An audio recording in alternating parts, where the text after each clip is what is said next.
So hey there and स्वागत है सभी का पोकेमॉन एनिमे रिलेटेड एक और न्यू वीडियो में। पोकेमॉन यूनिवर्स में हर किसी का सपना है कि वो अपना नाम रोशन करे, सब लोग उन्हें पहचाने, जिसके लिए सबसे इजी एंड हार्ड वर्किंग वे है पोकेमॉन मास्टर और पोकेमॉन चैंपियन। और इसी रास्ते पे कई सारे लोग चल रहे हैं और चल चुके हैं, जिसमें कई सारे ट्रेनर्स है, जिनमें से कुछ डम है तो कुछ दिमाग वाले। आज की वीडियो में हम बात करने वाले हैं 10 smartest trainers in Pokemon anime. ये एक रैंकिंग वीडियो है, इसलिए अगर आपका फेवरेट कैरेक्टर अगर लास्ट पे या कहीं भी आ गया देन ऑफेंड मत हो जाना, सिर्फ कमेंट सेक्शन में लिख देना। आज इस वीडियो का लाइक मैं 10 लाइक्स वो सब कंप्लीट करा दूंगे एंड चैनल पर सब्सक्राइब करो ताकि आपको Pokemon and other animals unique and amazing content इस चैनल पर मिलता रहेगा। Now without getting any further due, let's enter into the पोकेमेंशन। Number 10 Cynthia. इस लिस्ट की शुरुआत करेंगे सिंथिया से, जो कि फॉर्मर सिनो रीजन की चैंपियन रह चुकी है और गेम्स में अभी भी वही चैंपियन है। सिंथिया जितनी पावरफुल है उतनी ही इंटेलिजेंट भी है, क्योंकि कई सारे जिम लीडर्स एंड चैंपियंस के खिलाफ बैटल एंड थिंकिंग में अच्छी है। अपीयरेंस से तो सिंथिया हमें 10 साल के दिखते नहीं है, इसलिए उसे चैंपियन बनने में कई साल लगे हैं, जिसमें उसे काफ़ी अच्छा एक्सपीरियंस मिला है और साथ ही साथ नॉलेज भी। सिंथिया के बारे में एक इंटरेस्टिंग फैक्ट कि उसे आर्कियोलॉजी काफ़ी पसंद है and with a particular interest in mythology surrounding legendary pokemons. और ये बात हमें साफ साफ बताई गई है Pokemon Heart Gold and Soul Silver में, जो कि जनरेशन 2 के पोकेमॉन गोल्ड एंड सिल्वर के रिमेक्स है।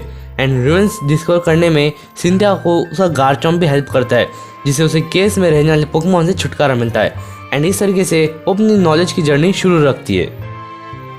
Number 9 Cilan. सिलान हमें as a Ash companion Unova region में इंट्रोड्यूस कराया गया था, जो कि one of the most eccentric character है और सिलान काफ़ी सारे ट्रेड्स का मास्टर भी है। The striation gym leader Selan उसके पोकेमॉन में डीप इंटरेस्ट के लिए जाना जाता है और उसे इतना एक्सपीरियंस मिल चुका है कि वो इतना तो बता सकता है कि किसी ट्रेनर का और उसके पोकेमॉन के बीच में कितना ज़्यादा बॉन्ड है, कितना स्ट्रॉन्ग है या फिर कितना वीक है। उसकी इंटेलिजेंस सिर्फ पोकेमॉन तक ही सीमित नहीं है, बल्कि उसे कुकिंग से लेके स्लटिंग तक के कई सारे इंटरेस्ट है। और हमें मूवीज़ में सिलान ट्रेन के पास ज़्यादा दिखाई देता है, क्योंकि सिलान को ट्रेन्स काफ़ी फैसिनेट करती है। Number 8 lens. Elite 4 member and Indigo league champion lens भी इस इंटेलिजेंट कैरेक्टर की लिस्ट में अपनी जगह बनाता है। लैंस ने अपनी पोकेमॉन स्पेशलिटी ड्रैगन टाइप में बनाई है एंड ड्रैगन टाइप को one of the most powerful type कहा जाता है। एंड उसके ड्रैगन पोकेमॉन की टीम की बात करें देन उसमें ड्रैगनेट जैसे पोकेमॉन है। सिर्फ ड्रैगनेट ही नहीं बल्कि कई सारे पावरफुल पोकेमॉन है। अगर आपको जानना है कि बाकी के 5 पोकेमॉन कौन है देन यहाँ आई बटन पे एक वीडियो आ गई होंगी, तो उस पर क्लिक करो ताकि तुम उस वीडियो को देख सकते हो। इस वीडियो के बाद उसके पास dragon type and ancient Pokemon के बारे में इंफॉर्मेशन लिमिटलेस है, जिसकी वजह से उसे ड्रैगन टाइप एक्सपर्ट भी कहा जाता है। वो सिर्फ एक्सपर्ट ही नहीं है बल्कि एक ब्रिलियंट इन्वेस्टिगेटर भी है। एंड लैंस ने अपनी इन्वेस्टिगेशन की स्किल्स रेड गैराडोस के इनकाउंटर करने वाले एपिसोड में दिखाए थे एंड कायोग्रे एंड ग्रूडन वाले एपिसोड में भी दिखाए थे। एंड उसकी पावर हमें latest series journey the series में दिखाई गई थी। और अगर आपको रियल इन्वेस्टिगेशन देखनी है लैंस की देन आप पोकेमॉन जनरेशन सीरीज चेकआउट कर सकते हो, मैं लिंक डिस्क्रिप्शन में दे दूंगा, तो आप चेकआउट कर सकते हो। Number 7 lily. लिली भी हमें एज ऐश कंपेनियन अल्लाह रीजन में इंट्रोड्यूस कराई गई थी, जिसे शुरुआती दिनों में पोकेमॉन से काफ़ी डर लगता था, पर समय चलते और ऐश की मदद से उसका वो डर भी चला गया। लिली को हम बुक वॉर्म भी कह सकते, क्योंकि हमें अल्लाह रीजन में दिखाया गया है कि लिली कितनी ज़्यादा अमीर है और साथ ही साथ उसके कमरे में कितनी सारी किताबें हैं। उसे पढ़ाई करना भी काफ़ी पसंद है और मेले मेले आइलैंड पे अपने दोस्तों की स्कूल वर्क में हेल्प करना भी उसे काफ़ी पसंद है।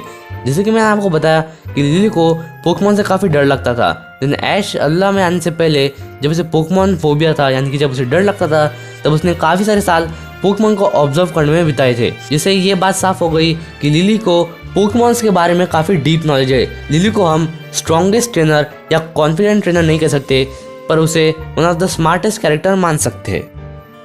Number 6 Giovanni. पोकेमॉन की दुनिया में कई सारे विलेनियस टीम है जो कि अपने अपने रीजन में पावरफुल है, पर इंटेलिजेंस की बात करें देन उन सब में जियोवानी सबसे पावरफुल रह चुका है एंड एज वेल एज होशियार भी है। होशियार से मेरा मतलब है चालाक है, क्योंकि तुम ही सोचो कि ये बंदा म्यूटू जैसे पोकेमॉन को इन्वेंट कर सकता है एंड ऐसे समय जब वो ज़्यादा पावरफुल या पैसों वाला नहीं था तब उसने टीम रॉकेट को बिल्ड करना शुरू किया एंड आज वो one of the most powerful personalities बन चुका है पोकेमॉन वर्ल्ड का। जियोवानी का दिमाग सिर्फ क्राइम्स में नहीं चलता, बल्कि उसके बाकी टीम्स के बारे में भी उसे काफ़ी सीक्रेट नॉलेज पता है, जो कि ज़्यादातर लोगों को नहीं पता। एंड एक्सेप्ट इन तीनों का प्लान छोड़ के अब तक जितने भी मास्टर प्लान रह चुके हैं पोकेमॉन वर्ल्ड में, उनमें से ज़्यादातर जियोवानी का ही हाथ रह चुका है उनके पीछे। Number 5, Sophocles.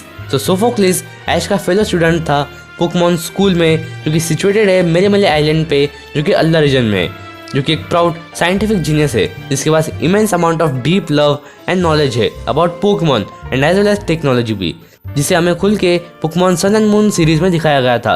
With the help of his Togedemaru, Sophocles electric type में मास्टरी कर चुका है। ज़्यादा नहीं, पर उसकी स्पेशलिटी इलेक्ट्रिक टाइप बन चुकी है और इस वजह से वो इन्वेंशंस करते रहता है। वो ज़्यादातर ऐसे डिवाइसेस बनाते रहता है जिससे उससे बैटल में हमेशा अपर हैंड मिलता रहे, और इसकी एबिलिटी यानी कि डिवाइसेस बनाने की कला जो है वो थोड़ी बहुत मैच करती है कैलोस के इन्वेंटर क्लेमॉन्ट से। अब कैलोस के फैंस के मन में ये ख्याल आया होगा कि मैंने क्लेमॉन्ट को इस लिस्ट में क्यों नहीं लिया। देन दोनों की नॉलेज अबाउट पोकेमॉन लगभग एक जैसी है, पर एक चीज़ गौर करने जैसी है कि क्लेमॉन्ट के ज़्यादातर इन्वेंशंस फेल हो जाते हैं, बट सोफोक्लिस थोड़ा रिसर्च करके और प्लान बना के उस डिवाइस को क्रिएट करता है, इसलिए उसके ज़्यादातर इन्वेंशंस फेल नहीं होते। Number 4, Steven Stone. So Steven Stone incredibly strong trainer है एंड होएनजन का चैंपियन भी है। जब वो कोई बैटल नहीं करता या फिर ट्रेनिंग नहीं करता, तब वो अपनी फेवरेट एक्टिविटी करता है, जो कि है in search of rare stones. उसका काफ़ी डीप इंटरेस्ट है इन पोकेमॉन केव्स में और स्टोन्स में, और इसी नॉलेज के साथ वो एक ब्रिलियंट जियोलॉजिस्ट भी है, और इसी वजह से उसे काफ़ी डीप नॉलेज है about mega evolution. Steven stone की इंटेलिजेंस का नमूना इन रॉक्स में हमें 4 part special Pokemon mega evolution special in episode में दिखाया गया है। नंबर 3, ऐश केचम।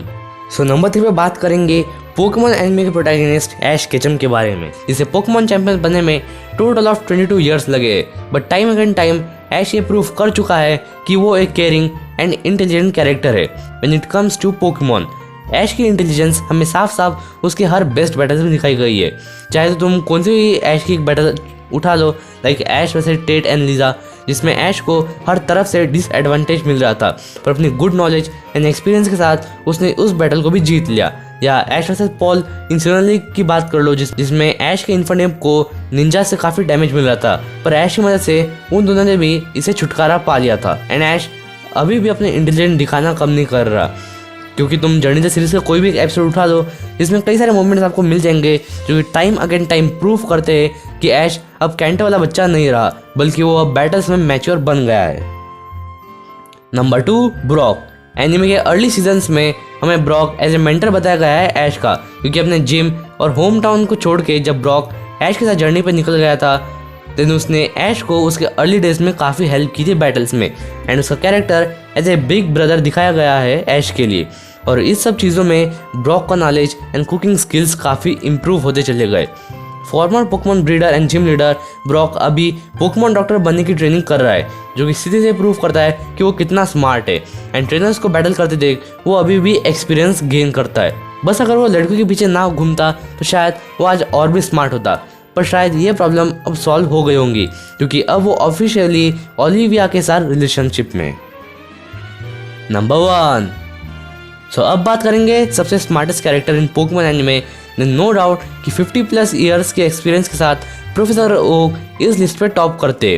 प्रोफेसर ओक एक परफेक्ट एग्जांपल है कि कैसे एक स्ट्रॉन्ग एंड इंटेलिजेंट ट्रेनर होना चाहिए। हालांकि अब प्रोफेसर ओक ट्रेनर नहीं है, पर एट इज यंग एज वो सबसे हाईएस्ट रिस्पेक्टेड कॉम्पिटिटिव ट्रेनर बन चुका था, क्योंकि उस समय वो काफ़ी सारे इन्वेंशंस किया करता था and as well as research भी, एंड उन्हें जिस वजह से सबसे ज़्यादा रिस्पेक्ट प्लस इंटेलिजेंस का किताब मिला है वो है पोकेडेक्स, क्योंकि प्रोफेसर ओक पहला ऐसा ट्रेनर है जिसने किसी पोकेडेक्स को इन्वेंट किया हो, जिसमें कई सारे पोकेमॉन के बारे में इंफॉर्मेशन होती है। अपने यंग एज में प्रोफेसर ओक के पास काफ़ी स्ट्रॉन्ग डिजायर था कि उसे और भी पोकेमॉन बैटल करने हैं, पर पोकेमॉन चैंपियन बनने के बाद ओक ने अपनी लाइफ डेडिकेट कर दी पोकेमॉन रिसर्च पे। प्रोफेसर ओक के नमूने यही ख़त्म नहीं होते, बल्कि at the age of 25 Oak अपनी फील्ड में एक एक्सपर्ट बन चुका था, और इससे ज़्यादा क्या प्रूफ चाहिए कि सबसे स्मार्टेस्ट कैरेक्टर पोकेमॉन दुनिया में प्रोफेसर ओक ही है। सो या that's it for today. Hope सबको अच्छी लगेंगी। वीडियो को लाइक करो, शेयर करो, ताकि आपको पोकेमॉन एंड अदर एनिमे से यूनिक एंड अमेजिंग कंटेंट इस चैनल में मिलता रहेगा। अगर आपको नहीं पता कि ये वीडियो इतनी लेट क्यों आई है, तो इंस्टाग्राम पे फॉलो करो, आपको अपडेट्स मिलते रहेंगे इस चैनल के बारे में। सो मैं मिलूंगा आपको ऐसे एक फ्रेश एंड न्यू वीडियो में। Till then take care and bye bye and yeah stay safe.